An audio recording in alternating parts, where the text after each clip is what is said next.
Ladies and gentlemen, welcome along. We have another round of your LMGT3 challenge to bring you this evening. And it's certainly one that we're very excited for. We've had a week away and we are so excited to bring you straight back to the action this evening with the next round. I'm back. It's Joseph Black back alongside Max Ring.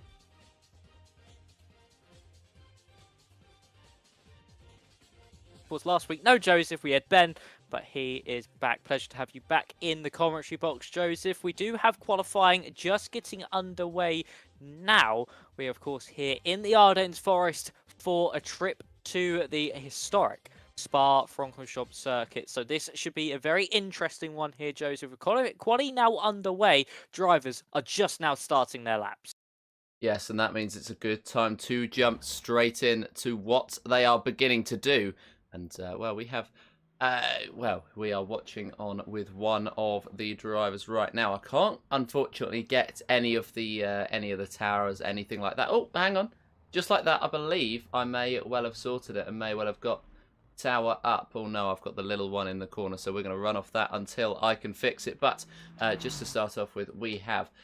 this is going to be Wilson, Dan Wilson, just starting his lap in the 397 Aston Martin. Of course, the Aston Martin, a very, very dominant car. And we saw it once again last week. This man on your screen, Hendrik de Vries, taking that victory. And he did so. Very, very good start, managing to hold off Zoltan in race 1. And, well, he was impressive, wasn't he? He certainly was, and for de Vries, a man that we've known so far this season to crumble under that pressure, or even trying to apply that pressure, just bring those mistakes out. It was a very different de Vries we saw in COTA. Very well-rounded, very professional drive. Just showed just a glimpse of what he can do as he's now heading into the Jackie Hicks curve a little bit wide there as we head down now into Pouhon. Of course, these drivers might be able to get 2 attempts at a qualifying lap time here. Now through Pouhon, really letting off the throttle, letting the car roll around the corner. Of course, these cars are nowhere near as aerodynamic efficient as an F1 car, which you would have saw on the weekend, but blast flat out through there as we now head into the Piff Path chicane, heading down into Stavelot corner. You can just see how much he's having to hesitate to get onto that throttle as we now head into Stavelot before we head into the Jean-Paul Freire curve. So now head through that right-hander and now then up the hill. This is a crucial part of the circuit, especially in a GT3 car. This can make or break your lap. You can easily pick up an invalidation here, and this is a Blanchimont. It's going to be a little lift, you would think. It is a little dab off the throttle, straight back onto it as you then bring the car all the way out wide. Then to the left-hand side, you want to pick out your braking point nice and early. Make sure you get the car down enough gears. Clip that inside apex curb, and then the second curb as well. Roll the car all the way back out wide. For Hendrik de Vries, what is this going to be? This is the benchmark time for the Aston Martin, who took the win last time out, and he goes second fastest just behind Alistair Ramsey. Alistair Ramsey in second place. Hendrik de Vries up at the top, and we're having Vermillion M's right at the very top. So we'll watch on with one right now. That was Robert Pure, but Zoltan is closer to the line. And is this going to be the pole time for the Hungarian? Not quite his 0.083 off of Alistair Ramsey at the top. As well, we have more times throwing in. Robert Pure is down in 9th place.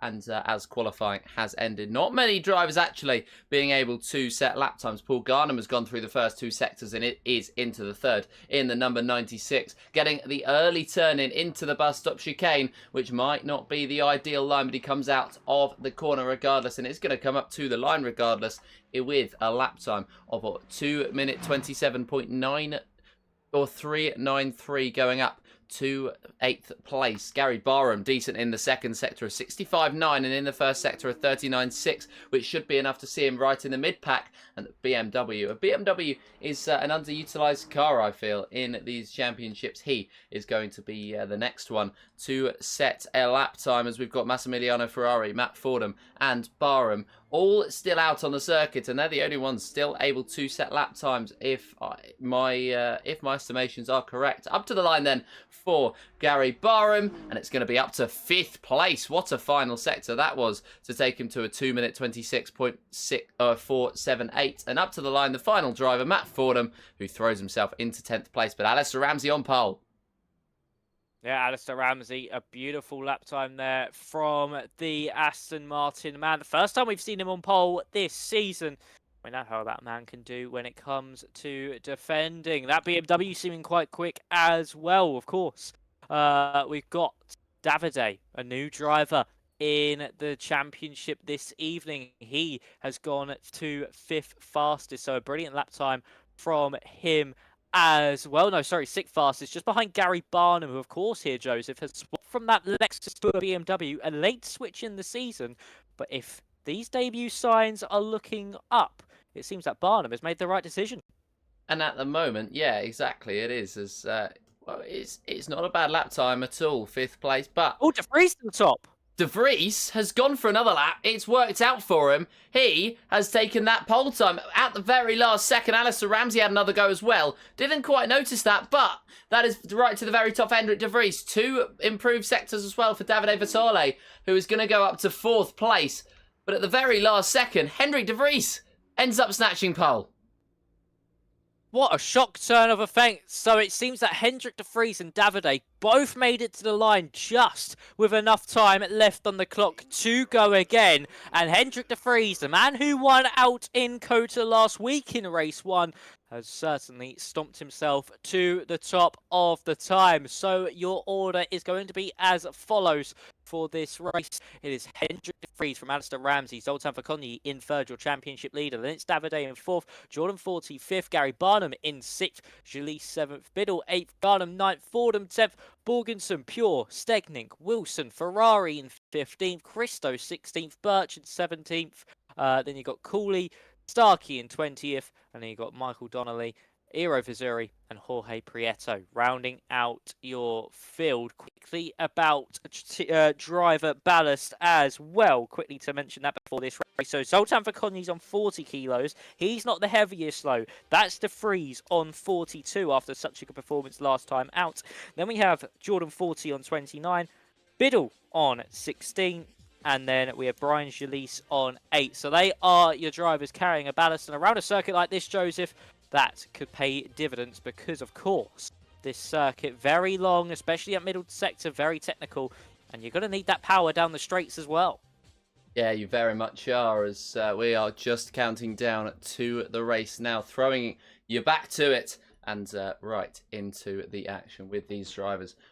They are getting around the final couple of corners, and we will be going very, very soon for a lap time, a few minutes of the Spa-Francorchamps circuit. The drivers will be taking roughly 13.6 laps, is what it says in the estimations in the top right corner around Spa-Francorchamps circuit, which is exactly well, it's almost exactly at least 7 kilometers long, which is an incredibly long lap time. Hendrik De Vries snatching pole at the very last second when we all thought it was said and done, when everybody went for 1 lap. Hendrik decided to go for 2, and it certainly paid off for him. The number, I believe it's the number 206 on the inside, the Red Bull, as Alistair Ramsey on the outside in the 89. But they're going to round the final corner, and it's going to be Hendrik De Vries to set us off today here for race 1 at Spa-Francorchamps. He's going to wait. He's going to wait for that green light.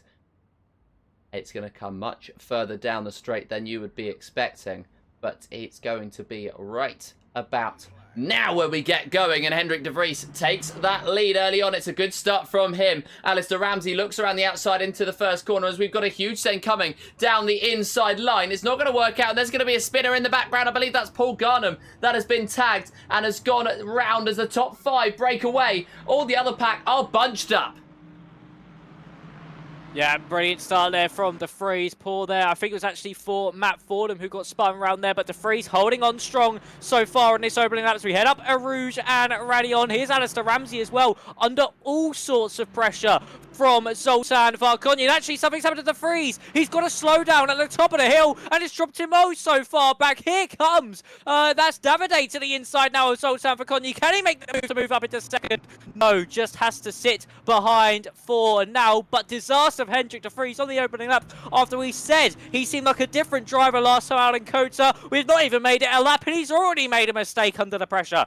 Yeah, Hendrik de Vries just trying to work his way back in, but it has not worked. And he's dropped down to that 5th place now in the black car, looking for any sort of semblance of recovery that he can get. But yeah, he's not able to do so. And 5th place is where he sits at the moment, just ahead of Jordan Biddle as the top 6 try to settle in the early stages of this race. Matt Fordham in the background, trying to lay the pressure onto Sebastian Borgerson, who stayed solid with that Ferrari all this time.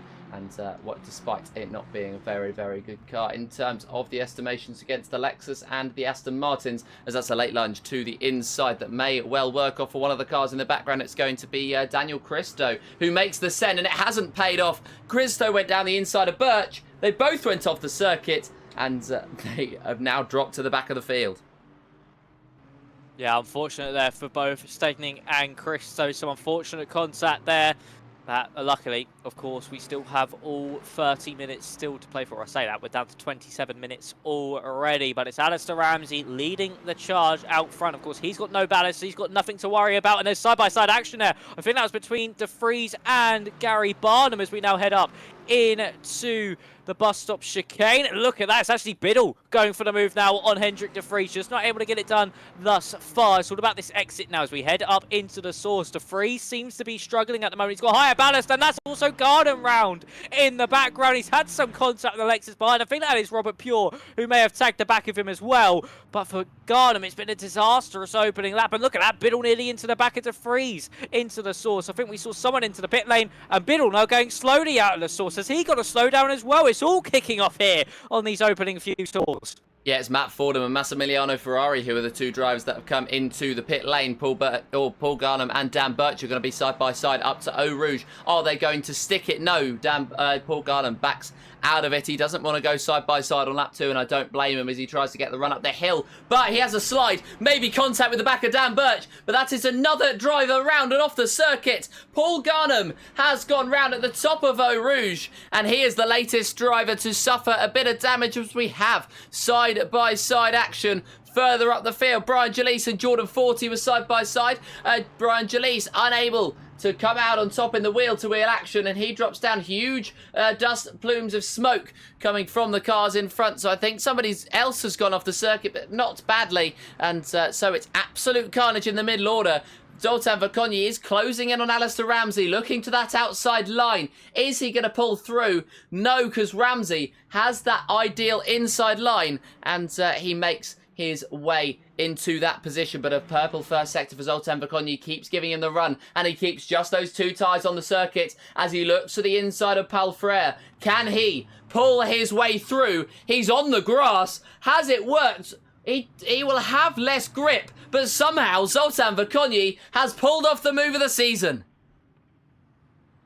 That is a brilliant move there. Zoltan Varkonyi take a bow, but I think, of course, it looked like it was raining at the beginning. The windscreen wipers were on, and Varkonyi is on the wet weathered compounded tyres. So is it just getting that little bit too greasy for those slicks that the likes of Ramsey and Davide are running as well? And this could be now Zoltan Varkonyi streaking off into the distance where we know oh so too well so far this season. Had to work for it last time out in Kota, and that's really wide through Blanchimont. Now up into the bus stop chicane, but he's had to work hard for it last time out in Kota. Was not able to get that decisive victory in that opening round of the evening, which we are so used to him seeing without ballast, him just dominating out in front. But now with ballast, it does seem that with that wet weather tyre, gamble on the strategy, hoping it rained enough, has certainly worked in his favour, as he's now streaking well clear of the rest of the field, as some of them actually elect to dart into pit lane.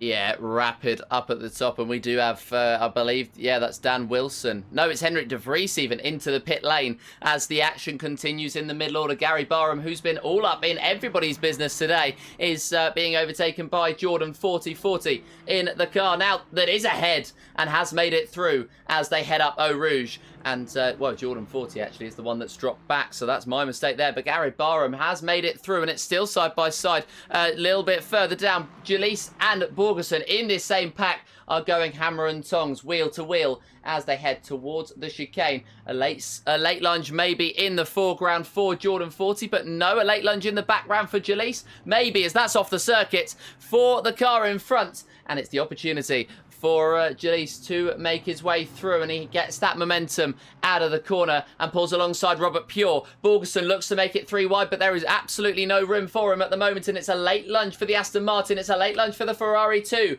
as the Lexus has been squeezed out to that outside line, and he manages to lose 2 positions in the space of a couple of corners. So that's good teamwork from Jalise and Borgerson, and they make their way to 6th and 7th.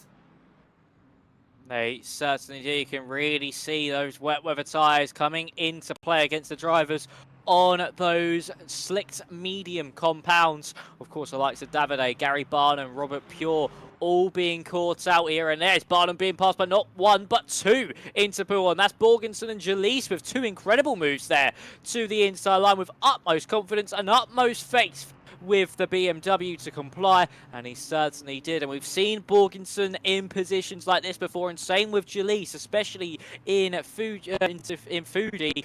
That was certainly a race to withhold, and it come out with Mark Cooley coming out on top. And of course, these two followed that strategy of being on those wets for the whole race, and it nearly worked in their favour until the dying embers of it. So they're now going to be hunting down the cars in front, which of course, the driver in front is going to be Jordan 40, who is hunting down his Aston Martin teammate of Alistair Ramsey as we head into the bus stop chicane. Are we going to see any of course, Davide or Ramsey into the pit lane? No, we are not. They elect to stay out for 1 more, but this is hemorrhaging a lot of time. You can see how far Spa-Francorchamps up the road. He's already out of the source. Yeah, he's 9.7 seconds ahead of Davide Vezzoli. That is a huge gap to have at this point in time. We've had 3 DNFs, by the way. Jordan Biddle, Paul Garnham, and Robert Pure is the latest one. And that's unfortunate because he did seem to have the pace in the early proceedings of this race. But now as we try to settle in, we've only had 10 minutes of it. And we're down to just the 16 drivers. And in terms of the competitive drivers, in terms of the ones in the pack, we only have 11. And you might not even count Zoltan Verconyi at this point because of how far he is up the road. But this is the closest pack that you're going to get. Vezzoli, Ramsey and 40, they head up the hill. 40 getting that slipstream and actually pulling out of it because he's going to try and pull ahead. It's going to be a late lunge into the chicane. He has that track position and he's pulled it off nicely. The number 40 making his way through, and well, the number 40, Jordan 40, is up to 3rd place and into that podium positions. You'd think that the highest they're going to fight for is P2 today, and that is certainly what is occurring as 40 looks the latest move down the inside on Fasole, and he's forced a mistake from the Aston Martin, or the BMW even, who ran wide, and he drops to 3rd place. 40 takes the opportunity to break free. He certainly doesn't. There's contact between Ramsey and Jalise, and Ramsey into the wall, losing his rear wing. That's race over for the Brits, who started on the front row of the grid, and Ramsey without a rear wing. That car, especially in these conditions, will be very slippery indeed, and Jalise is waiting up to let Ramsey back through. But I don't think there's any point, and they're nearly bringing Dan Wilson into it as well. Wilson will not be happy being held up here as Ramsey spins round, trying to go around the outside of Jalise. Certainly race over for the Aston Martin. Very unfortunate for him there, as we could see all these wet weather tired runners now just doing their best to keep this one on the road, as Borgenson was able to move himself up into a top 3 position. He has a good old gap as well to the cars behind. Got around about 8 seconds between him and Dan Birch, who's having a good race himself in that McLaren. Of course, that McLaren not very competitive, but he's certainly outperforming it in these conditions. They do say the rain is the great leveler, Joseph, and for Borgenson and Birch, they've certainly reaped that reward thus far.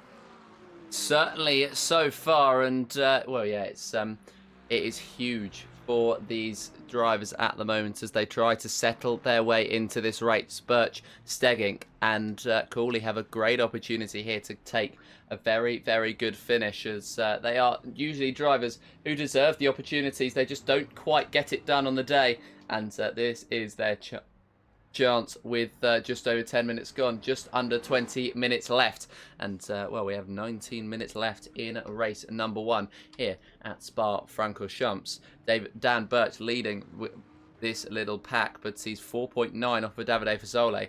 But with the pace that Fasole's shown in this race, you'd think that that's a gap that can be easily bridged. Oh, 100%, of course. With Davide being on those slicks, Birch on those mediums, you can see how greasy it is really starting to become and how wet it is also starting to become on the circuit. That's gap can easily be bridged down. I think they've gained about 4 seconds at least onto the back of the BMW just in the opening part of this lap alone. That's how fast Dan Birch is on those wet weather tyres compared to the slick shot BMW, as we now head through Le Com into Malmedy before heading down into the Brussels hairpin. You can just see how much closer he's beginning to get. So for Dan Birch, a top 4 finish is certainly on the cards, but he's best all season, and arguably in one of the best looking cars as well, that Marlboro liveried McLaren. He certainly is doing himself well, just needs to keep it on the black stuff. That's the main thing for all these drivers in a position to take their best results of the season. You got to keep it on the black stuff and just not overdrive that car. Yeah, and at the moment he's doing a very good job of that, as this race is turning into a race of attrition for most of them, and it's really not it's really not panned out to be the race that I thought it would, because Spa-Francorchamps, there is a lot of margin for error around a lot of the circuit. The majority of the first few sectors, or at least the first sector and the third sector, are relatively high speed and relatively flat out. But these drivers seem to have struggled with that sector 2, that tight twisty section, and that is what's cost a lot of them. Brian Jalise is coming on to Mark Cooley and is trying to apply as much pressure to the Lexus as he possibly can as he closes in. You can see the Aston Martin looking incredibly threatening in behind the Lexus, and well, it's one of those cars that's like there's no livery, so that's almost even more threatening, because it's like a silent assassin, as it were, and the silent assassin coming up onto the back of Mark Cooley, pulling to that outside line. Can he be later on the brakes? No, but Mark Cooley may well outbrake himself. He's done well to get it stopped, and Brian Jalise looking for the switch back out of the final corner and down the straight, but he's had a spin of his own. He's tried to overcook it, tried to get the traction down as quickly as he can onto the main straight, and he has done a burnout. Brian Jalise putting Mark Cooley under pressure, and he's the one who cracked. He certainly did. Jalise, another mistake coming away with the Aston Martin, and unfortunately 8th place is seeing where he's going to reside for the next few laps. It's going to be very difficult to catch up to the back of Mark Cooley, who we know in these conditions is a very, very quick racer indeed, and is very good at holding on to his position. Of course, took the race victory in Fiji in these similar conditions, but of course the rain came down a lot heavier and a little bit later into the race. So as we head up into the Comet, actually seems Dan Birch has been able to has been overtaken, I think. No, he's actually going to be doing some overtaking in a moment's time on the BMW of Davide as they head down the hill now into the Brussels hairpin. Is he going to go for the move here? No, he just bides his time. He knows he just has to wait here. He's going to be able to get the move done. The question is just a matter of when, not if. And he gets it done there on the exit of the Brussels hairpin. Lovely stuff from Dan Birch, using that traction to his advantage. And that's how you move in front of the car ahead of you. As we're now going to see Davide under pressure from his BMW teammate of Franklin Steggink. And we could see his fellow BMW compatriot through on the exit of on here. I'm not sure what's happened to Davide. He must have had some sort of mistake because, or some sort of issue with his setup because of how slow he's been in this race compared to how he was in qualifying, and he really seems to have dropped off in this one. And he's got Franklin Steggink for company, and Franklin will see the pace disadvantage that Davide's had over the last few laps and will look to try to capitalise on it.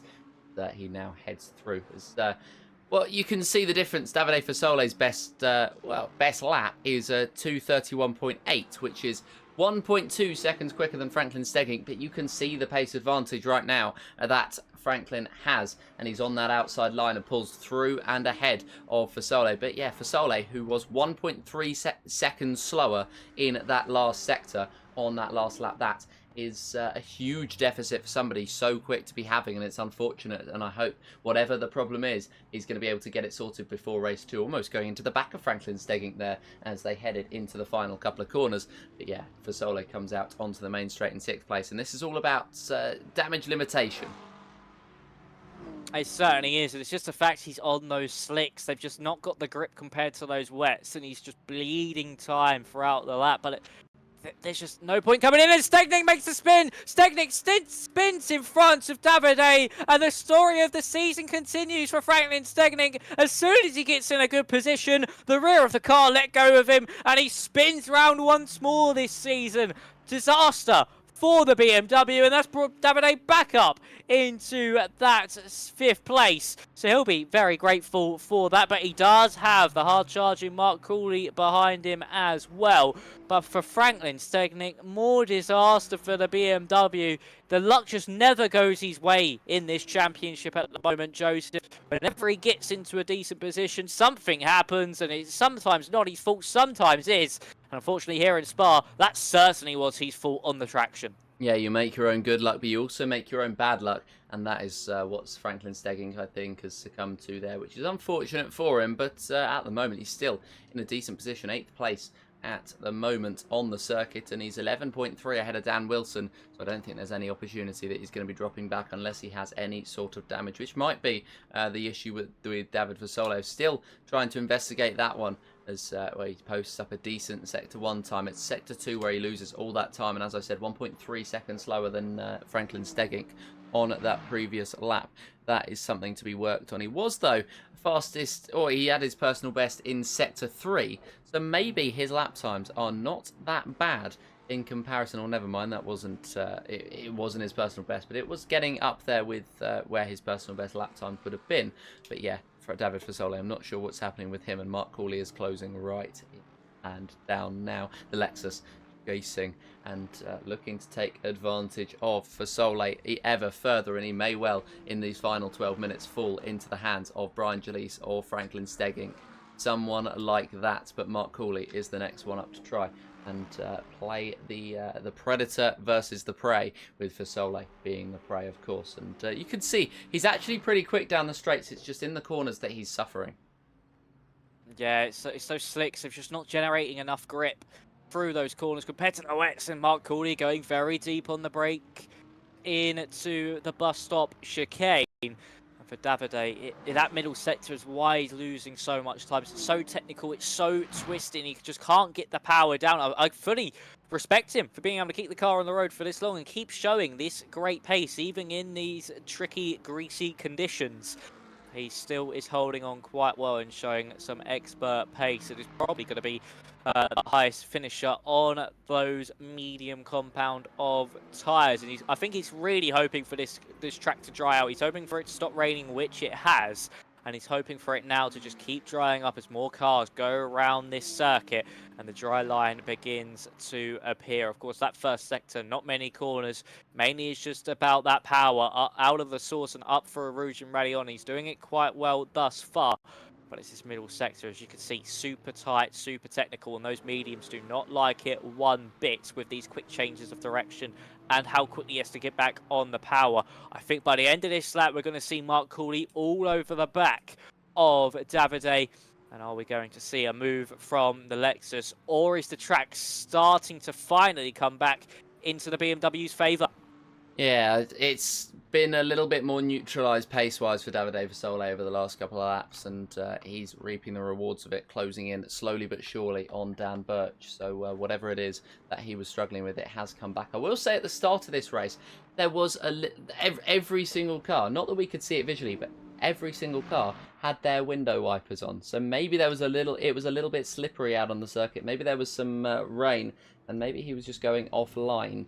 and suffered the consequences of that one. I'm not 100% sure what that was, but by the way, we've had another DNF in the meantime as Chris Willems becomes the 4th DNF from this race, and we have 15 remaining in the race. But Zoltan Varkonyi 20.4 seconds up on the rest of the field, and I know I'm having to update you on all of these times because we're not having anything in terms of a interface this evening, so apologies for that. It's annoying for us as well, but Zoltan Varkonyi is 20.9 now, so he's gained another 5/10 since I even last looked. He's ahead of Jordan 40. That is an incredible gap that he's got. Sebastian Borgerson in 3rd place, 4.5 off.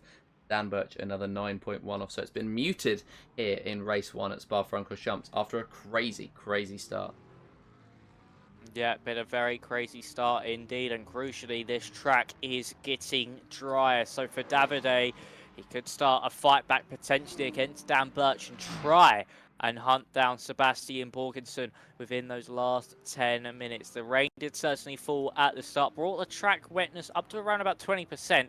And now down to about 5, so the time could certainly be in the bag for Davide if it goes down to that 0%, and he can really put his foot down. And what a conservation, what a damage limitation in this opening part, well, opening 2 quarters of the race, as Mark Cooley goes round at the top of the hill and into the wall. A big shunt for Mark Cooley at the top of Radion. He goes for a spin, and he's lucky to keep that car actually running. I'm surprised the engine didn't just fully explode there. But unfortunately, he's gone into the wall on the other side, trying to spin the car back round.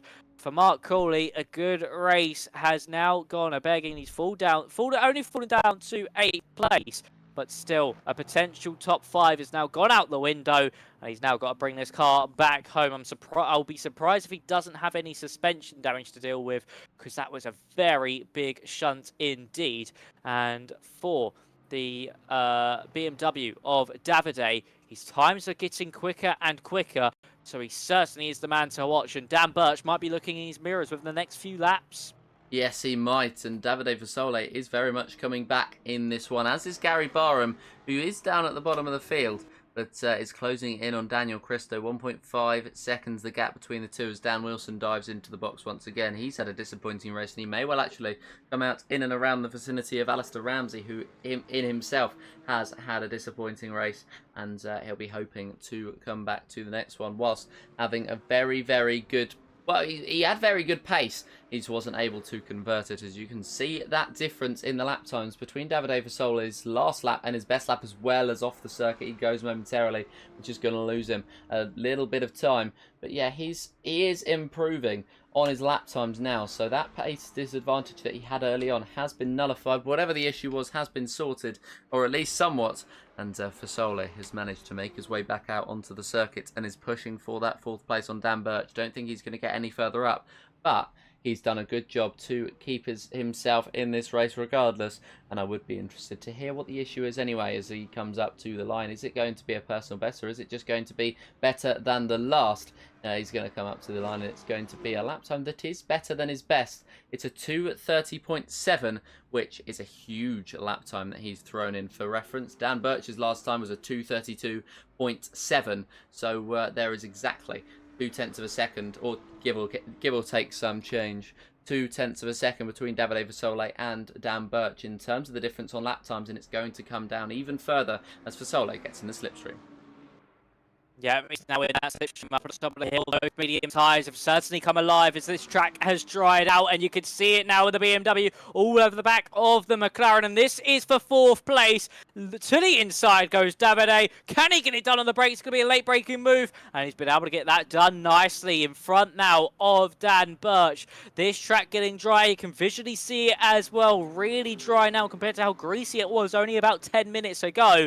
And he has now put his foot to the floor, and he is now zooming around this circuit. Probably going to be the quickest guy on the track by the end of this one, being the fact he's still on those slicks. You can just see how much of a difference now he has over Dan Burn. What a difference 10 minutes does make in these types of races. He has got a 10-second gap to bring down if he wants a maiden podium on debut in his first race in the championship against Sebastian Borgensen. It's going to be a very difficult challenge indeed, with about 2 to 3 laps to to go. It depends how long it takes Zoltan Verkonyi to complete the next couple of laps. But still, a very difficult challenge for Davide if he can hunt down Sebastian Borgensen. And he's still a second, nearly 1.5 seconds quicker than his previous lap this time around. So it just shows how much time he's finding as those slicks get back up to temperature.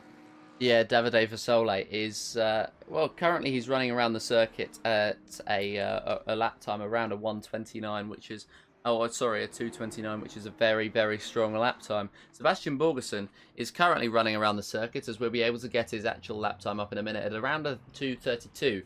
So Davide Fasole needs to gain about 5 seconds or 4.5 seconds in the last 2 laps. I'm expecting there to be 2 more laps, but at the moment he's only gaining 2. Up to the line then comes Sebastian Borgson. On the last lap, he was able to set a 2-minute 31.455 as the track improves gradually as we go on. So 31, what can Fasole do? It's a 2:29, so it's only 2 seconds quicker. I'm not thinking that he's going to be able to catch up on this occasion. Whereas Zoltan Verkonyi on the circuit, he's in that final sector, so we are going to be, or no, he's not. He's in the first sector, and so it's going to be all so close. It looks very similar visually. The top of the hill here and around No Name Corner, all of those corners for Zoltan Verkonyi, but he has he's stabilised that advantage that he had at the top of the field. It's still increasing. It's not increasing by as much, but Zoltan Verkonyi, I think, made a gamble to go onto a setup that was wet, and he's now just stabilised that gap. And well, we're going to have potentially a similar set of weather for race 2, as it's going to be cloudy with light rain at the start of the race, and it's just going to be cloudy towards the end. So I think that's a similar situation to what's happened in this race, where there's light rain that we could not visually see, but we knew was there. And yeah, it's going to be a very interesting second race on our hands, especially if the first one is anything to go by. Yes, it certainly will be. It's going to be a race of the ages. And for Zoltan Verkonyi, is he going to make it round in time for the next lap to be the final lap? Or is it going to be a 2 more lap push? And that's exactly what Davide wants. He wants 2 more laps in this one to hunt down Sebastian Borgensen as much as he possibly can. So with with Zoltan Verkonyi, he's heading up into the bus stop chicane. It is really going to be a race against time. So the average lap is about 2 minutes 30. We are going to have 1 more lap to go. He's just exited out of the bus stop chicane. So this next lap that Zoltan has started is going to be the final lap of this race. So it is now the Hungarian to just trundle this one round. A Sunday drive for him at the front of the field that we are so used to seeing all season long. And it is now a pure race between Davide and Sebastian Borgensen. That gap is now around about 7 seconds. He's still not getting enough. He needs the Ferrari to make a monstrous mistake in this next final lap if Davide wants any chance of this maiden podium. Yeah, it's going to be very unlikely for Davide Fasole now. 6.6 being the gap with 1 minute 50 left, with 1 more lap essentially to go. I don't think he's going to be able to close in, as his last lap time 2:28 on the circuit, and it was a 2:30. What would it have been from Sebastian Borgson? I believe it was a 2:32. So still gaining 4 seconds, but it's not quite enough. And he needs to find an extra 2 seconds on this lap, so he needs the Ferrari to make a mistake. Otherwise, Sebastian Borgson is going to come home to a very, very well-deserved podium, as he's managed. Well, he has stuck with the Ferrari throughout this entire campaign, and it's not been the greatest of cars, but today he may well get his payoff for sticking with the car that he knows incredibly well, and he's learning throughout the season how well it runs. It's one of the smaller cars, one of the more aerodynamic cars on the calendar, and that is exactly what he is using it for, as the bigger cars like the Lexus and the Aston Martin dominate. He's stuck with the car that he knows and loves, that he is reaping the rewards right now in that 3rd place, but all eyes turn, of course, to an Aston Martin, as has been customary in this series. It's Zoltan Verkonyi. It's another thing we've gotten used to seeing at the top of the field. The number 777 is what it says on the timing boards. We know that that is exactly what we have on our circuit, and the number 777 holds a very special driver. He could be heading his way towards championship contention as he continues his dominance at the top of the field. He had an off week last week, but an off week was a second place and a first, and he's going to come home this week to take race number 1. Zoltan Verkonyi takes race 1 here in Spa-Francorchamps in dominant style, 26.4 seconds ahead of anybody else in the field, and this is that second person in the field. Heading through Blanchimont is Jordan 40. He's going to come home in a very, very good second place. The number 40, Jordan 40, has very much deserved this one as a race of attrition, and he has managed to just sit and wait and wait and wait for his opportunities, and he's taken his opportunity. Second place and third is going to go to Sebastian Borgerson in the Ferrari. He takes a podium, and that is very well earned as he ends up 2.5 ahead of David Fasole, so not enough for the Italian to get a podium on debut. And, well, he's got certainly the pace in race 2. Dan Birch is going to come home in P5. And Jalise, Stegging, Christo, Barham and Fordham are going to round out the top 10 of what has been a very interesting race. Yes, a very interesting race indeed. Changeable conditions, but a very same outcome. Zoltan Verkonyi wins another race this season, taking his tally, if I'm correct, up to, I think, 14. No, 12 out of the opening, if I can do my maths correctly, 15 races this season. So another mega drive from Zoltan Verkonyi. It has been an absolutely monstrous season from him, and he's certainly going to be one hand on the trophy after this one. But also, well done to 40, a brilliant drive from him, and especially to both Dan Birch and Sebastian Borgenson, who have achieved their best results of the season. For Borgenson as well, after being in quite a low qualifying position, weathered the storm, was able to surf his way through up into that top 3 and did not crumble under the pressure that Davide was putting on him near the end of the race. He got the fastest lap as well, did the BMW near the end there. But brilliant stuff from Sebastian Borgenson. That is going to be a very popular podium indeed. And for Hendrik de Vries and Ramsey, there are 2 front row sitters at the start of this one, a 12th and a 13th finish. So it just shows how much those medium tyres affected some of these runners. And for Davide, he was the only one that was really able to hang on. Yeah, and he did very well, in fact, to hold on to the end. The issue, in fact, was that he'd gone for something wet or something dry when it was actually wet at the start of the race. Those drivers will have a look at what's happened in race 1 and use that to determine their strategy and exactly what they do in race number 2, which will be coming up very, very shortly. Don't go away.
Welcome back, ladies and gentlemen, to the next round of your LMGT3 challenge. We've had race number 1 here at Spa. What a race it was, of attrition pretty much, where the carnage was early on when a little bit of rain happened, but ever since then it ended up calming down and Zoltan ended up dominating. Race 2 is going to have similar conditions, so hopefully we get a similar experience. Hopefully we do, but maybe a little bit more of a fight at the front. And it should be very interesting indeed. But a big factor coming into this next race as we're about to head into qualifying is the fact that it is going to be a night race. And oh, my game has just crashed. As has mine, so... I think that might be a server-wide issue, I think. Something like that, but that's unfortunate, and hopefully we'll be able to get the game to you shortly and get the broadcast shortly. I will send us back to an intermission while we just work out what's going on, but rest assured, we're going to bring you Le Mans Ultimate action, LMGT3 action, as soon as we can.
Well, that was exciting, ladies and gents. We're back now, though, and well, it appeared to be a thing that only spectators games crashed, which is weird. Don't know what that was all about, but we have racing action on our hands, or we have qualifying at least on our hands. We have our first few lap times being thrown in already, or begun already, with Hendrik de Vries, our first driver that we're going to watch on with, where he is currently heading through this first sector.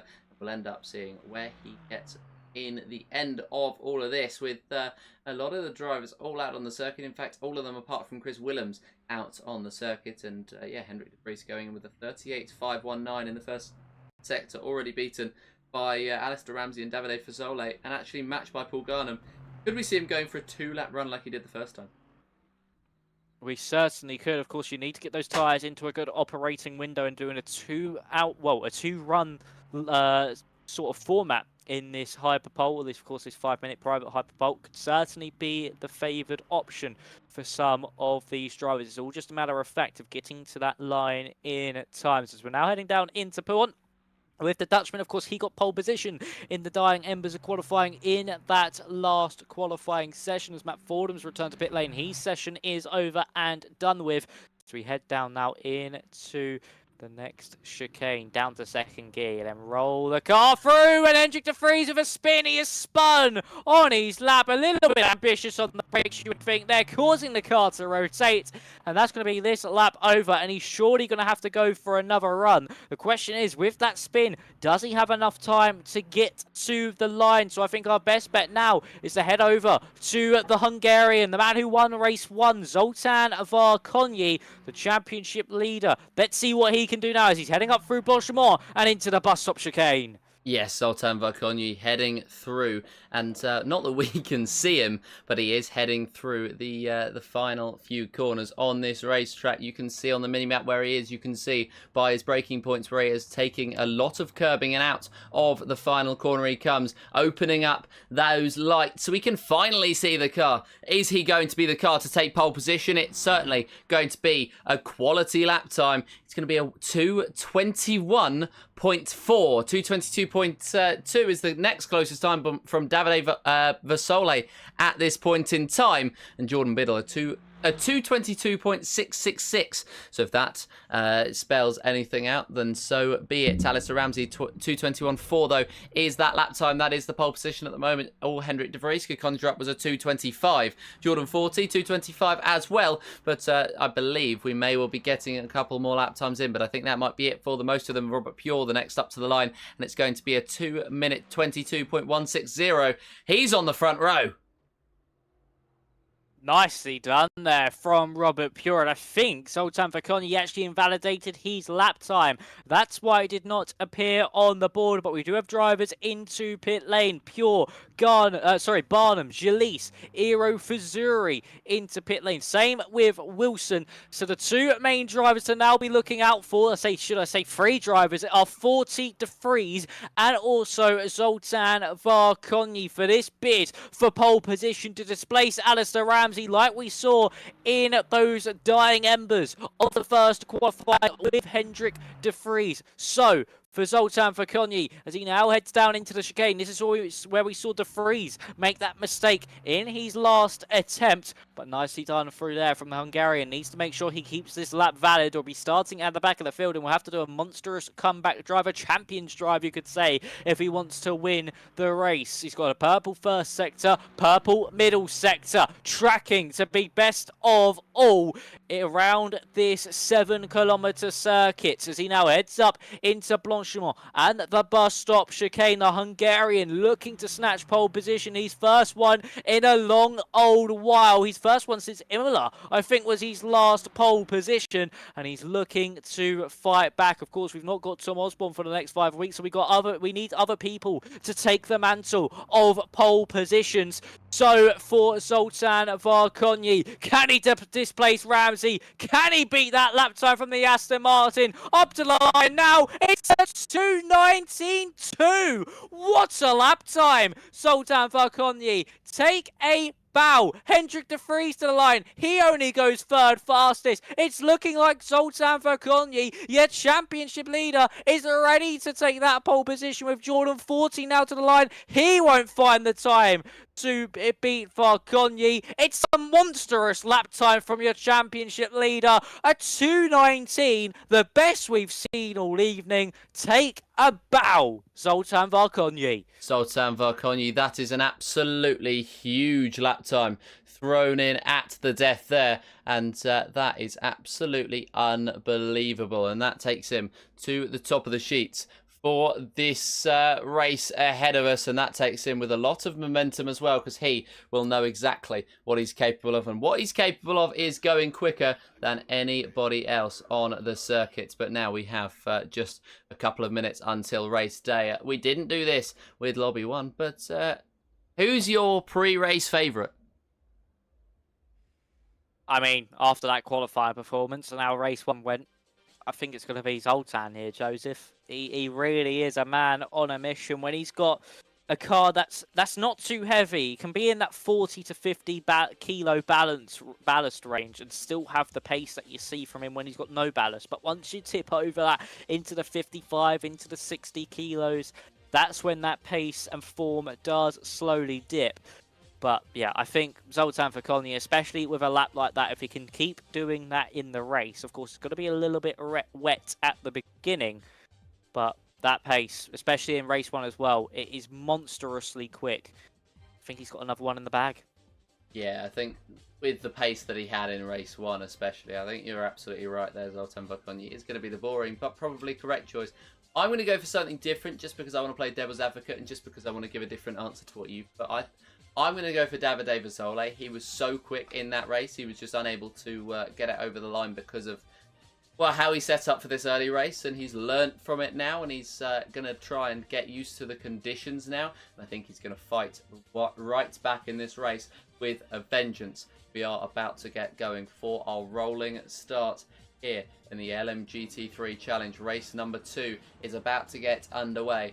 And it's going to be Zoltan Verkonni and Alistair Ramsey who lead us away for this one. And Verkonni leads Ramsey, leads De Vries, leads Vasole. There are 2 drivers down, not even on the front row of the grid, who could have the pace to win this race relatively easily. Henrik De Vries, who had a bottle in the first race. Davide Vasole, who struggled to adapt to the changeable conditions. He's now in 4th place and ready to pounce on any mistakes from anybody up ahead. But if the performance from race 1 is anything to go by, Zoltan Verkonni will not be making any mistakes. He is going to just absolutely fly in this race session. He's going to wait late. He's going to wait for those green flags to be on. You can see all the lights from all the different cars, but those are not the important lights. The important lights are the green lights, where Zoltan Verkonni is watching and waiting for Ramsey alongside him, as he was in the first race. And it's lights out, and away we go. It's going to be Zoltan Verkonni leading into the first corner. Alistair Ramsey is going to take the outside line. Verkonni is tucked all the way to that inside, but is it going to be enough to hold on to that position now as Ramsey heads up the hill side by side with him? Up Eau Rouge and Radion, neither one is going to want to back out at this early stage of the race, but maybe they are. Zoltan Verkonni sacrificing P1 to Alistair Ramsey, and that is the start that Ramsey would have wanted. But now Verkonni gets the run out of Radion, and he goes to the outside line. Davide Vasole is going to make it 3 wide, and Henrik De Vries is going to attempt to make it 4, but there's no space on the circuit. There's barely enough for 3, and Ramsey squeezed in the middle, tries to take the line, and that is exactly the driving level we have at this LMGT3 challenge. All 3 going 3 by 3, and somehow they've made it stick. What a move, Zoltan Verkonni, to sweep round the outside like that through the car and hold on to the position. But brilliant determination and brilliant spatial awareness from all 3 of them into their com. Verkonni leads out from that squabble, and now Davide coming under some pressure from Henrik De Vries. It doesn't seem like the rain is coming down on the circuit, so it's not going to get any greasier than we saw in race 1, and it is looking like a dry race throughout. So as we now head down out of Pouon and into the Piff Paff chicane, there was a brief yellow flag, and I think that was for potentially Dan Wilson, who unfortunately I think has come back into pit lane, which he has. Yes, unfortunately for Wilson, he has not done well in this opening excursion and is out of the race. But look at Zoltan Verkonni. He's got that clean air. He's withstood the opening lap pressure, and he's now extending that gap at the front of the field. It currently lies at 8 tenths, but I wouldn't be surprised by the time he reaches the exit of the bus stop, it moves up to that 2nd mark. Yeah, I wouldn't be surprised with the pace that he's had so far in this race. And by the way, there was some sort of incident involving Matt Fordham and Mark Kerner, which means that they're both out of the race, and we are down to 17. May well be 16 with Chris Williams having not left the pit lane. And so we have those 16 drivers out on the circuit, all within about 5 or 6 seconds of each other, and ready to race as we head to the end of the first lap here at Spa-Francorchamps in the night. And Zoltan Verkonni does lead the way and sets the fastest lap with a 2:25.5. For reference, Alistair Ramsey's lap last time out was a 27.0, so Zoltan Verkonni 1.5 seconds quicker than Ramsey, and you feel as though Ramsey should have defended a little bit harder. Otherwise, he has to sacrifice that position, and now it's the opportunity for Verkonni to drop down the or just build that gap up the field. Ramsey had the chance to hold on to that position, but no such luck. And, well, he's now suffering the consequences with Varkonyi so far up on the circuit. Jordan Biddle coming through on Robert Pure. He looked to the inside, tried to take the grass, but Pure was having none of it. There's contact between the two as Biddle tries to make his way through on the outside. He cannot quite do it, but what he can do is hang a tyre in. But what Pure can do is get the traction down on the exit and make the defence work. But Biddle now looking to the inside. Pure moving to cover it off, does cover it off, and so Jordan Biddle is not going to be able to make his way through, and he may well come under pressure from Paul Garnham. He certainly could do. Unfortunately there for Biddle to not get that move done. He had that slipstream all the way up through the Camel Straight and up into the Com. Just wasn't able to do anything with it. And Garnham is looking very racy indeed behind. And we could see a potential attack. It's the best form of defence from Biddle now into this latter part of the circuit. Look how much more speed he has coming out of Pouon. And now into the biff bash again. He's looking for it. He went for that late lunge to the inside. Just not able to pull that one off, though. Very good avoidance from the Aston Martin, but he's definitely the quicker car than the Lexus. The question is, though, is he going to be able to get by? Because it is one thing to catch up. It is another to overtake. And for Biddle, a little bit wide out of Stavelo. Now through Kerber to Paul Freya and up into Blanchimont. Now, that gap at the lead is 2.3 seconds now between Ramsey and Varkonyi. The Aston Martin of Varkonyi is just shot off into the distance.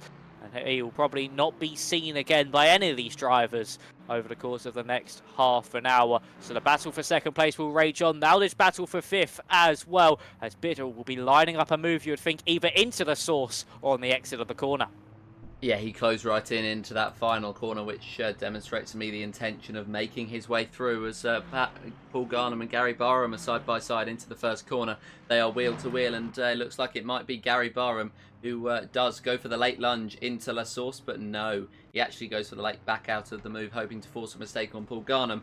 And we said a couple of weeks ago we could not split these two on the circuit, and that's been proven absolutely right here at the moment, as Barham chases Garnham up to Eau Rouge and up to Radion. But yeah, they are just sitting comfortably at the moment exactly where they are, and 7th and 8th would not be a bad performance from either of them, and they're only 1.7 off of Jordan Biddle, so any mistakes that we saw earlier on, and they will be punished. Biddle could be going for a move on Pure. He might shape it up. He doesn't shape it up, but Gary Barham once again looks to that inside and once again backs out of it just before he's able to do anything, just to try and force that pressure onto Garnham.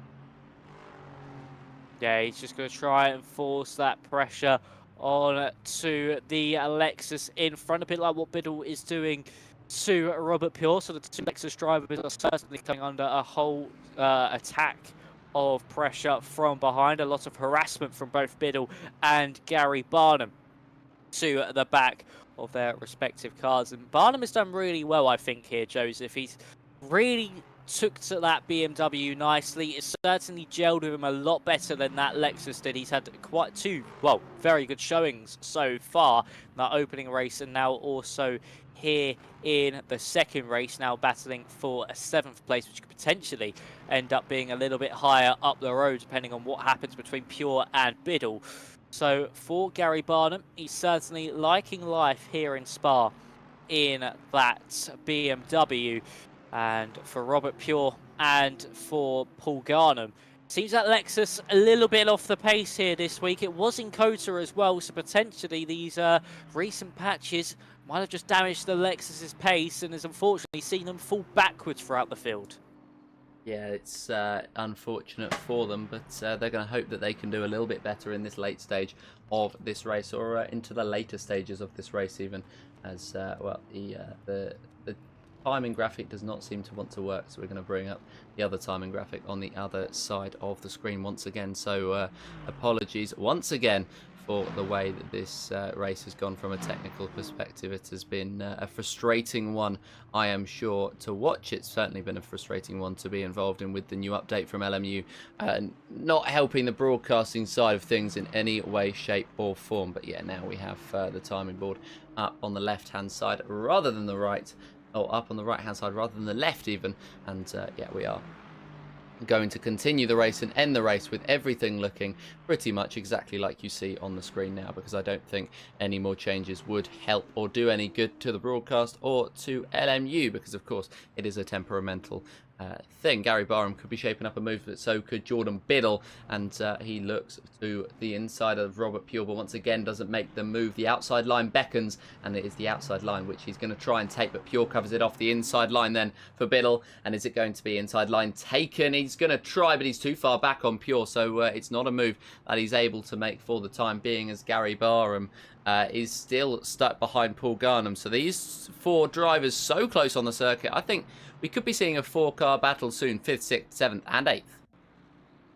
We certainly could, and Hero for Zero could make it a 5-car battle, because he's slowly looming in the darkness and catching up to the back of this little quartet of cars. But look at the run Biddle has now. This is surely a brilliant opportunity into the chicane if he wants to look for it. He does. He breaks it to the inside line, but once again, just not able to find that way past Pure, not able to break the walls down and get that code to unlock the Lexus's, well, the weakness of the Lexus, really, of Robert Pure. Had to go deep into the chicane as well, as we now head up through Curva to Paul Freya and up in to Blanchimont once more. That Aston Martin, we know, quite slippery in a straight line, but just seems that Lexus has the edge for now, so maybe a little difference in setup. That could certainly help out Robert Pure indeed, and that's why we've seen him stay in front, up through Blanchimont and also into Lecombe as well. So as we now enter the brakes, once we're into the bus stop chicane, you can just see how much more confidence Biddle has under braking compared to the Lexus. It really is just so much more confident, able to just chuck that car in. That's what Biddle has over Robert Pure. But the thing is, he's just not close enough. And in the background, actually, Gary Barham could be looking for a move on Paul Garnham into turn 1. To the inside goes the BMW. But no, just backs out of it. Wasn't confident enough to go for the move and potentially setting himself up for the exit. So we could have 2 moves going on into the com on this lap. We may well do, and they're going to head up towards the next... Well, they're going to head up towards Eau Rouge and Radion and try and set themselves up as well as they can. Both the drivers defending and the drivers attacking as Gary Barham chases Paul Garnham. That is the closer one, and Jordan Biddle maybe looks for a move on Robert Pure, but he can't quite get close enough just yet. The inside line he pokes out, does Gary Barham, but he doesn't poke out enough to really send it. And so he stays in behind now, 5th, 6th, 7th and 8th, staying as they were. And Paul Garnham is he's lost a bit of time in the last couple of laps on Jordan Biddle. But yeah, he's comfortable where he is at the moment in 7th place, just defending. And I think it's working well for him, as Zoltan Verconyi has not been able to build up that gap that he had in race 1 just yet, as he's only he's only 5 seconds ahead of everybody else. Yeah, for Zoltan Verconyi, he still is shooting off into the distance, but not at the rate of knots he usually does. So potentially just maybe taking this one a little bit easier than what he usually does, and just wanting to focus on picking up this race victory as this squabble between Pure and Biddle rages on. Same with Garnham and Barnum. It really is a tongue twister to say very quickly when in a battle. So it's always nice to see when they're always together on the circuit. Try and pick that up, but Barnum did go a little bit deep into Stavolo there, and that's really going to affect his chances at getting that move done. Further back, there is a little squabble going on between Stegnick. Actually, that gap's now up to a second. It was going to be between Stegnick and Dan Birch. Unfortunately, that gap really has skyrocketed out of Stavolo, so a good run there from Stegnick to keep the Aston Martin at bay. But as we head up into the bus stop chicane, once again you see Biddle close up to the back of Pure, but it does seem that Lexus is slowly building into this race here, Joseph, as Pure is slowly eking out that gap as the laps tick by. And for the Lexus, he's just so good on corner exits and also down those straights. Yeah, the Lexus is a car that's certainly been buffed since we started this season of the LMGT3 Challenge, which the Aston Martin was dominant before. But of course, the Lexus, led by Robert Pure, really, the Lexus charge, has been able to come back and do all right as it stands in this one. And yeah, he's only really the only driver that's been able to wrangle the Lexus into the positions that he gets in, but he's still in those positions, so absolutely fair play to him as Jordan Biddle behind goes for the more comfortable, more well-known and more understandable quantity of the Aston Martin. We do have, by the way, more information on the DNF between at least Dan Wilson and Mark Kerner, maybe even Matt Fordham as well, because they retired in the same position. It was that Dan Wilson just... He misjudged his braking zone, didn't understand the setup that he had, and the setup ended up losing his rear for him, or assisted in him losing his rear, making it a little bit more unstable. That round he went into the back of Mark Kerner, DNFing them both, and I believe Matt Fordham was involved in it as well, so I believe Dan Wilson may well be getting some sort of sanction his way as Robert Pure runs very wide, and Jordan Biddle sneaks through into 5th place, and now the roles are reversed. Yeah, it certainly is, and I think we're going to see Biddle try and hunt down fellow Aston Martin teammate of Hendrik de Vries in front of him, and unfortunately for Pure, his valiant defence has come to an end, and he may now fall back into the clutches of Paul Garnham, because Biddle was just seeming that little bit of the quicker car, and unfortunately the cracks did form, and the pressure finally got to Robert Pure, making that mistake. It saw the Aston Martin streak through. But it is looking like he's trying to fight back up through Blanchimont. You can see how much quicker he is down those straights compared to that Aston Martin. He really is closed up in that slipstream. Could we see a move from Robert Pure from really far back? No, just going to have to sit behind for now. But a move could certainly be possible out of the source and down the hill, up through Rouge and Radion, and then the Kemmel straight. Just needs a good run out of this first corner now. So for Robert Pure, be late on the brakes into that first corner. All about focusing on that momentum out of the corner, keeping the minimum speed high through there, and they're just getting back on that power. You can see in the background as well, Barnum versus Garnham is raging on. It seems that Garnham might have just dropped that position to the BMW of Gary Barnum as we now head up the hill into Rouge and Radion, and it just seems that Robert Pure's a little bit too far back, and the BMW of Gary Barnum did get past Garnham into the source. So a move has been made between Barnum and Garnham's, and we're now going to see if Pure can get that move done, but no, has to sit behind into Lecom, and I think that's his best opportunity. Gonna miss unless Biddle makes a mistake. Yeah, unfortunate for him then, and well, we will see whether Robert Pure is able to get back up there, and whether Garnham and Barham are able to make their way into the battle, and Ira Visuri has made his name known in this one, as he's only 8/10 behind Garnham, so any mistakes from them and he will be able to pounce. We're over halfway through this race number 2 this evening, and well, we have plenty of action still to come in this middle part of this group. We have though Zoltan Verkonyi and Alistair Ramsey up the top of the field still, as they had in race 1, and Zoltan Verkonyi 7.3 ahead. So just demonstrating his dominance, showing that maybe whilst we have performance tax and it's great, we might need to have a Verkonyi tax as well. He must be nearing becoming world champion at this rate of the LMGT3 challenge. I'd be actually very interested to have a look at the sim grid and have a look at the amount of points that he has at this point in time. But yeah, I think Zoltan Verkonyi is just inevitable at the top of the field. Garnham still within range of Barham. Pure still within range of Biddle. I think Pure might well be going for a move very, very soon. He looks like he might want to shape one up. He just needs to get close enough. Yeah, it's all about getting close enough, but that Lex is just not quick enough through the corners compared to that Aston Martin. Of course, that Aston Martin, a very well-rounded car, very nimble, and also very quick down the straights. It's a car that is good at everything, and that's why we see so many drivers at the front being in that Aston Martin. It's just such a well-rounded car. But we're going to see Robert Pure now out of the source and heading up the hill into Rouge and Radion. Biddle has brought that gap down to Hendrik de Vries by about half a second over the course of this previous lap. Gap now down to 1.2 between the pair. So we now head up through Rouge and Radion. Pure around about 6/10 back, not going to be close enough for a move into Lecom, you would think, unless Biddle has a slowdown down at this straight, which he does not. So he's able to carry on for now. Into Lecom we go. and everything stays as it once was. We are past that halfway stage now. 12 minutes and 25 seconds are now left on the clock. And it's still a long old way to go around a circuit like Spa. You're always just battling against the time itself. And as you can see, Robert Pure late on the brakes once more, just not close enough for that move.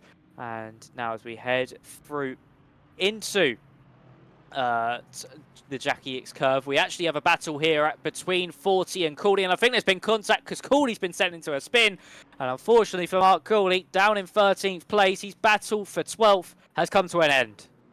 Yeah, that is unfortunate for Mark Cooley, and he's down to 13th. Not last, because Massimiliano Ferrari and Sebastian Borgerson are behind, but pretty much last as far as his confidence goes. Sebastian Borgerson, after race 1, will be disappointed with the way that his race 2 has gone, but still at the same time can take the confidence from the fact that he was able to get so high up in race 1 after a race of attrition. But I think everybody has just settled in to a rhythm now, and are just pretty comfortable with how this one's going. 11 minutes left, which is almost 2/3 of the way through the race, and is developed pretty much the way it started. Zoltan Verkonyi leading the way, Alistair Ramsey in second, and Davide Basole, who's looking like he's going to take an impressive debut podium. I mean, his pace today has been very good, and I think he's got the bandwidth to go further and maybe fight with Verkonyi at the end of the season. Or maybe that's wishful thinking. Yeah, I mean, we're going to have to wait and see what he's going to be able to do for the rest of the season. He really has. I mean, of course, with Osborne now being absent for the next few rounds, I think he's only going to be back for the final round of the season. Certainly has, here at Spa at least, taken that mental of the best BMW driver and giving that fight to the Aston Martin crew. So for Davide, I think it really is just all about this learning curve over the first couple of rounds, just slowly building into how this system and how this league works, and also just about how to manage those tyres too, because he's dropped off the back of Alistair Ramsey ever so slightly. That gap now about about 6 seconds between the pair. 14 seconds off the Zoltan Verkonyi. So yeah, for Davide, it really has just been a learning curve this first race. Understand how everything works, understand the league itself, and understand the car too, because of course 2 30-minute rounds, you can build yourself into a rhythm, but with that little bit of a break where you got the qualifying and the practice session here, Joseph, it takes a little while to get back into the game and back full focused onto the race. As for this battle for 4th place, Jordan Biddle has been able to catch up to the back of Hendrik de Vries like he's been looming to do thus far.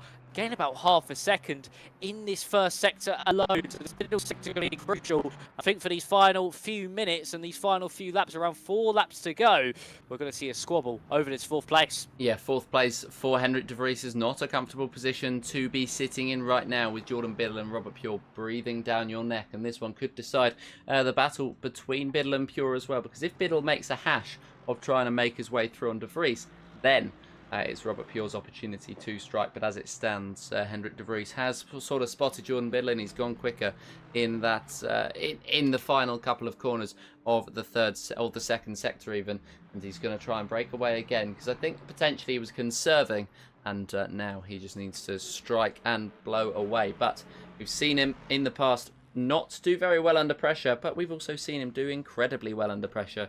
So for Hendrik de Vries, this is crunch time once again.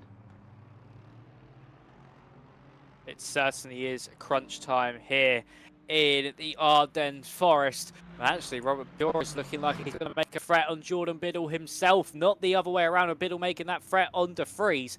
That Lexus has really been able to stick onto the coattails and really just ride that momentum the Aston Martin has had in front of him.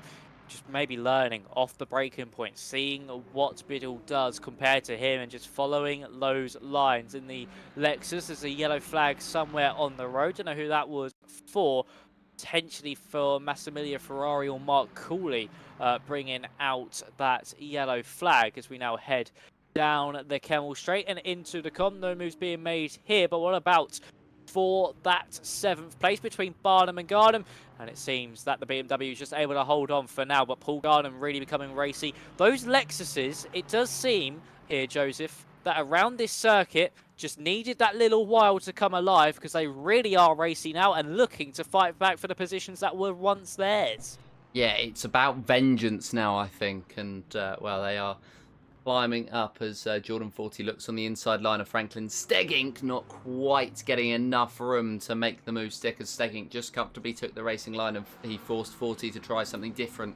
And 40 should have gone to the outside if he wanted any chance of that move, but he didn't. He went to the inside, and that was what cost him the opportunity of the overtake as they headed up the hill.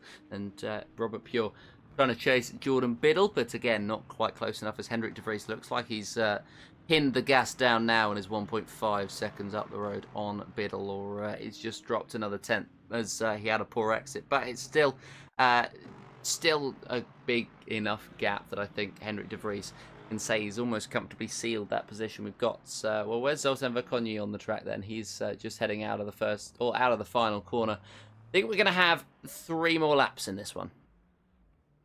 Yeah, I think 3 more laps to go here in Spa. And you really need to start to make your moves now. And that certainly is what Robert Pure could be doing up into the bus stop chicane. He's very close to the back of Jordan Biddle, who has to defend that inside line. This has dropped them off the back of the free. So that pressure has now been subsided from the Dutchman.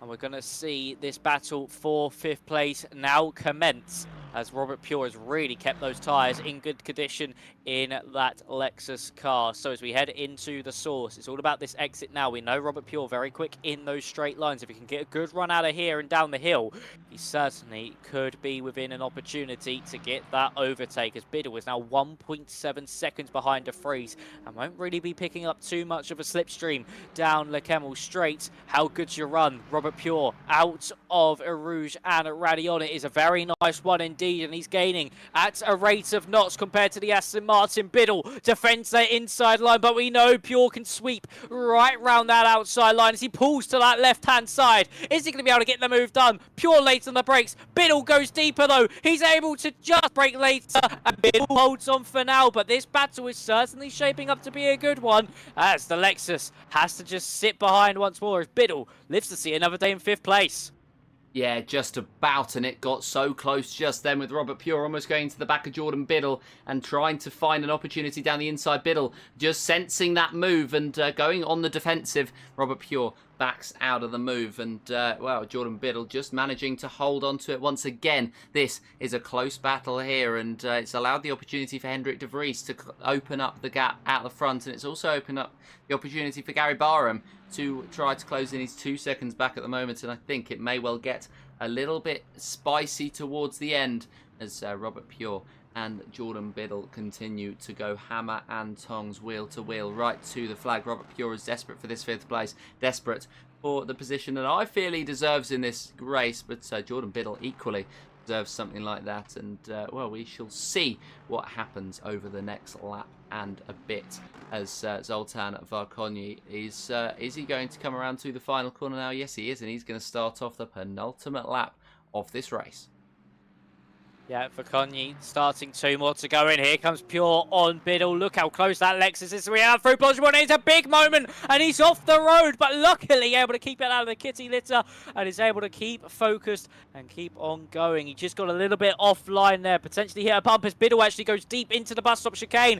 This invites Robert Pure back now for a potential move into the source. It's really affected the Aston Martin's run into that first corner. A poor exit now could lead to the gain of Robert Pure into the source. We go around the outside, goes the Lexus. He'll go for the cutback, you would think, get the run out of the corner and potentially go side by side for Erouge and Radion. This is inviting both Barnum and Garnham as well as this squabble commences for this 5th place, and we could go back to that 4-car battle for this 5th place on the road with the penultimate lap of the evening. And we're now going to see Pure potentially tucked up in that slipstream. Is he getting closer? No, not as good of a run as we saw last time around, so he won't be close enough. Biddle lives to see another day once more, and that's another threat averted from Jordan Biddle. But the question is here, Joseph, how lucky can this Aston Martin get until he's finally punished? Is currently making his own luck, and well, Jordan Biddle still staying ahead, but Gary Barham and Paul Garnham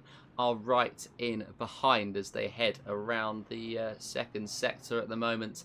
and just tried to close into the final sector, which is where the overtaking opportunity is able to be shaped up. Then it's going to be the first sector where the overtaking opportunity is taken up the hill as they go through Radion. Of course, they can go for unconventional, and well, Gary Barham's had a very unconventional exit or entry into the corner, but Robert Pure has had a very unconventional exit to the corner. He's gone wide, and Barham looks to the outside, but once again Pure covering off, and this is going to be a very interesting end of the race under the lights here at Spa-Francorchamps, and Zoltan Verkonyi heading to the final couple of corners to start the final lap of what has been a very good race.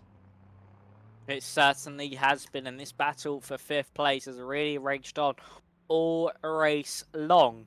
And we could see potential battles further back as well, likely between 40 and Stegning. But this time around, Pure is nowhere near as close through Blanchimont as he was last time around. And could Biddle now finally relax a little bit from that pressure and potentially just bring this one home, as Verkonyi has started that final lap of the evening. But Biddle goes deep once again. This is really, costing him dearly. As you can see, Pure now with a monumental run out of the corner. This surely has to be Pure's moment in the Lexus. Can he finally break past Jordan Biddle after being overtaken earlier on in the race?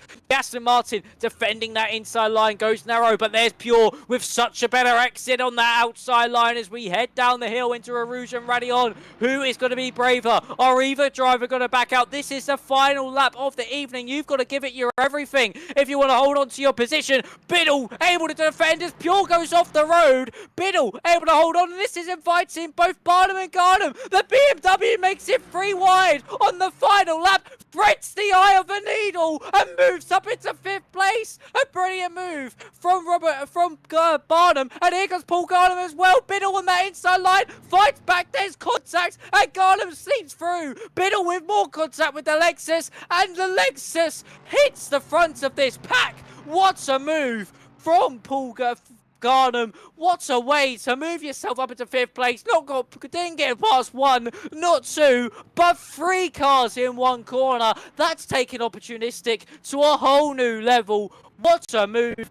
Take a bow, Paul Garnham. What a way to move yourself up into 5th place. And all eyes now turn to the man up at the front of the field. It has been the same old story this evening as it has been for the majority of this season. He certainly is eye to eye with that championship trophy now here in the LMGT3 Challenge, sponsored by Driven Minds. But he's certainly really taken this championship by storm. Here in the Ardennes Forest, under the lights, this man seems to be unstoppable. Every night race, this man has won. Zoltan Verkonyi, he can add another to that list of night races won. He now crosses the line to win here in Spa. The Hungarian hero strikes once again, and that battle for 5th place still rages on. As look at Pure all over the back of Jordan Biddle as we head up through Blanchimont. Is he going to be able to finally get past that Aston Martin? But not for that 5th place, only for 7th as we go up into the bus stop chicane. Who's going to be later on the brakes? It's Biddle who goes deep into the corner once more. Pure, this is your moment. If you want to get it done, this is the exit you need to get a run out of the corner. It's not enough. It will be Ramsey 2nd, Davide 3rd, De Vries 4th, Garnham 5th, 6th is Barnum, Biddle 7th, and disaster for Robert Pure, who falls down to 8th place. What a final lap that was, Joseph. Absolutely unbelievable, and that was what we were waiting all that half an hour for, the action right at the very end. And that is exactly what we want to see in racing. It was tight, and it was incredible, and that is exactly what we want out of the LMGT3 Challenge, and that's what we've been getting as well, very consistently. So just absolutely unbelievable action, and well, it's we can be pretty happy with that one, all things considered, and that was the end of a very, very good evening of racing. But of course, as per usual, the man that we're speaking about is going to be Zoltan Verkonyi. The way that he drove in that race once again was just absolutely next level. He Takes a very well-earned double from that race. Surely you'd think that he's closing in on that title now. I'm going to switch over to the commentary booth in the GRDC chat to see if there's anybody waiting for an interview. I'm sure we'll get the opportunity to speak to Zoltan Verkonyi at some point this evening, of course, because well, he thoroughly deserves to get those plaudits. As unfortunately, yes, you will not be able to see Max for the time being. You'll get to see some old graphics until we are able to get that back. There we go, seamless, like nothing ever happened. And we are just waiting to see if anybody wants to get in for an interview. And I'm sure Zoltan Verkonyi is going to want to talk about it. But well, there's a couple of drivers who I think deserve plaudits today. Davide Fasole, for example, on debut. Yeah, podium on debut, brilliantly done from Davide, and he got a 4th place in race 1 as well. So a very good debut evening, all things considered, for the BMW driver. I think you got to give it to also Barnum and Garnham. They both had very good evenings, excuse me, as well. Especially Barnum on his debut in BMW too. So 2 debutants, one of course been in the season the whole way through. The other just joining the championship, both making their debuts for BMW, both with very good results to their names. And I think that really was just overall some of those drivers at their very best. And that second race really did show it, especially that final lap. Even though there's a bit of contact, it was all still fair racing, to be fair. It was hard but fair on that final lap between Garnham, Barnum, Biddle and Pure up into the com. It was just a little bit of hard racing that had that little bit of contact. I think that even though the stewards might look at that, I think they'll all get away with it because it was just very much hard racing. And overall, Garnham came out victorious with such a great move on capitalising on all that going on in front of him. He just took it a little bit safer into the corner, then blasted onto the power, went swooping round the outside through the second part of the com, and it worked out beautifully. Got that 5th place, and exactly what he wanted to do. Yes, exactly what he wanted to do, and I'm sure you'll be seeing that clip many a time in the future on all of the GRDC socials, so make sure to check them out and subscribe to us here, of course. We are just going to continue posting all of the action. I believe we get highlights now, but speaking of swooping, and it's the man with an owl in his profile picture, Zoltan Verkonyi, who is going to give us the opportunity to speak to him this evening, talk us through those 2 races, and well, just, you know, how you once again dominated, probably more than ever. Hello, good evening. Yeah, it was kinda okay. I mean, yeah, in the first quali I don't feel the car in the right window, to be honest, because I was not expect the quali will be a bit damp, I mean the track, and I made a lot of mistakes in the qualifying lap, so that was a bit shame on that, but after that everything go in the right way, I can say that. I was choosing the wet tires compared to the others who was choosing the medium tires, because I was learn a lot of things from Fuji, where I making a lot of mistakes on the tire choosing side of the game. So yeah, after that the race was fantastic, to be honest. There was a good side-by-side racing in the first few lap. I mean, I don't remember, to be honest. It's like fifth or 6th lap, I guess, when the mediums are dead completely, and I just made a move in the middle sector where I have more grip compared to my rival. I think it's Ramsey, but I'm not sure who was it, to be honest. Yeah, and that's it. The race 1 was done, just managing the tire. In the end, it was very tricky because the tire was overheating every time in the middle sector, and so many times it's close to go to the wall, to be honest. So yeah, it's kind of tricky session. And yeah, for the next quali and the next race, I know my car setup was made for completely dry sessions, and I know it will be okay. The first lap was deleted because of the track limits, so that's my bad. And after that, I just run my one of the okay lap. I can say it's a okay lap, not the best. It's okay from me. but yeah, that's it. And the quali and the race just, yeah, it was intense in the first lap. The free wide, that was cool. And yeah, after that, just managing the gap and just try to not over push it and just leave it a bit of time on the track and just enjoying the cruising in the front, to be honest. Yeah, it was a very, very good drive from yourself, Zoltan. Of course, like the story of the season, when you get in front, you just zoom away. And of course, congratulations on both victories. And once again, we mentioned it last week how good you are when it comes to those nighttime conditions. And once again, it was absolute domination for you in the darkness. You're just so strong in those conditions. I bet you're hoping for more as this season progresses. I mean, it's still, I don't, how to say that, I feel I'm strong in every aspect of the race. I mean, not just in the night, in the wet as well, and even in the mixed conditions, but sometimes when I'm in the field, I feel a lot of pressure because of the kilograms on the car, the ballast, and sometimes I don't want to make risky moves, and yeah, that's why sometimes I do that. And yeah, when I'm in the front, I can fly away. It's okay, but yeah, I really hope for the next 2 races. I mean, the next week, the car will be okay again. I'm not sure about that because it's Monza, and this is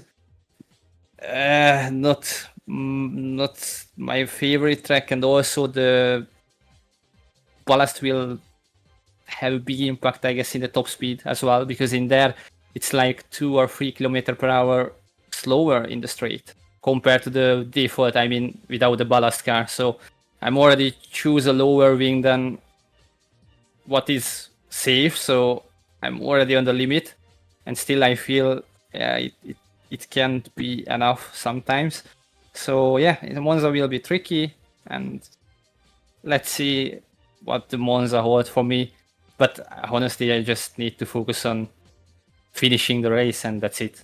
And yeah, try to win again, but I think it's not my track. Yeah, you're going to struggle with that balance. Of course, a very power dependent circuit. So yeah, it's certainly going to affect you slightly, but you never know what could happen as this season progresses. Do you really feel like, though, of course, with 2 rounds to go, you've got one hand on that trophy for that championship?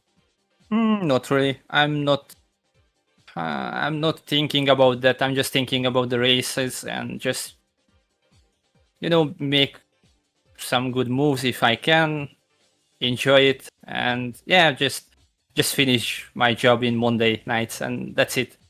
And yeah, I can say that I can feel it, but no, not really. So no, I don't think about that. I'm just living my racing life in there, to be honest, and that's it.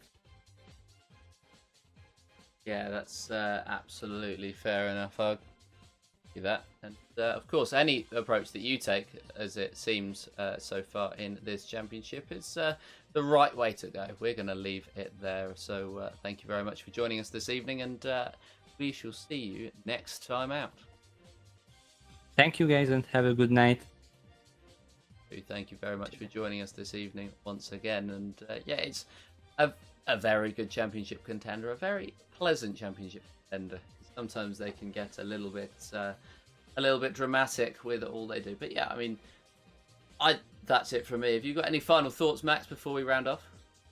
Just thank you all very much for watching once more. It was 2 brilliant races, and we're really just being shown why Verconyi is the best and just why he's leading this championship. And I think next week he can certainly pick up that title. So certainly one to look out for next week. We could see our champion crowned, but of course it's going to be very difficult on the ballast he will have at hand. Of course, around a circuit like Monza, you need the power out of those corners, so you might be hindered slightly. But I would say tune in next week, and yeah, Joseph, I think we shall see everybody there. Hopefully so. I'll certainly be there, as will you. And well, until next time, it's goodbye.